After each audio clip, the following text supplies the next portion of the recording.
असलामुअलैकुम सारे ने एकदम वीडियो ਦੇ ਵਿੱਚ ਤੇ ਕੁਝ ਦੋਸਤ ਮੇਰੇ ਕੋ ਪੁੱਛ ਰਹੇ ਸੀ ਕਿ ਯਾਰ ਕਿ ਤੁਹਾਡੇ ਇਲਾਕੇ 'ਚ ਤੂੜੀ ਦਾ ਰੇਟ ਕੀ ਚੱਲਣ ਦਿਆ ਵਾ ਤੇ ਕਿਸ ਤਰੀਕੇ ਦੇ ਨਾਲ ਤੂੜੀ ਦੇ ਹਾਲਾਤ ਕਿਸ ਤਰੀਕੇ ਨਾਲ ਚੱਲ ਰਹੇ ਆ।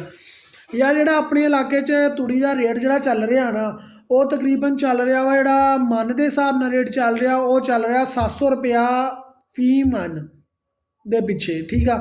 तो अगर आ जाओ जी अपनी धाड़ के हिसाब न, मतलब किन्ने किले की धाड़ जी अच्छी धाड़ आ जी चंगी तैयार, मतलब चंगी कनक का सीगा भूसा, उनकी जी कीमत आ ना उनकी हैगी आ 40,000 रुपया फी एकड़।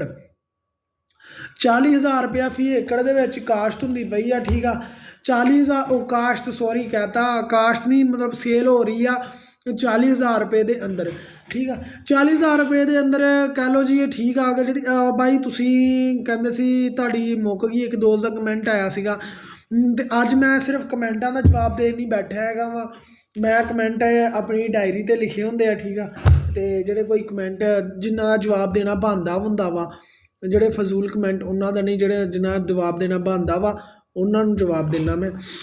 तो अपना होर ਜਿਹੜੇ ਪੁੱਛਣਗੇ कि यार ਜਿਹੜੀ फी एकड़ ਜਿਹੜੀ ਤੁਸੀਂ ਲਈ ਆ ਉਹਨਾਂ ਦਾ ਕੀ ਰੇਟ ਆ। ਬਾਈ मैं 90,000 रुपये की तूड़ी ਲਈ ਆ इस टाइम, अपनी तकरीबन 2.5 एकड़ की जमीन आ, 2.5 एकड़ की आ जी धाड़, वो मैं अपने लिए जानवरों वास्ते ਲਈ आ 90,000 रुपये के। होर मैं की पा रहा जानवरों वो मैं लैदा किसी वीडियो किसी दिन दसांगे।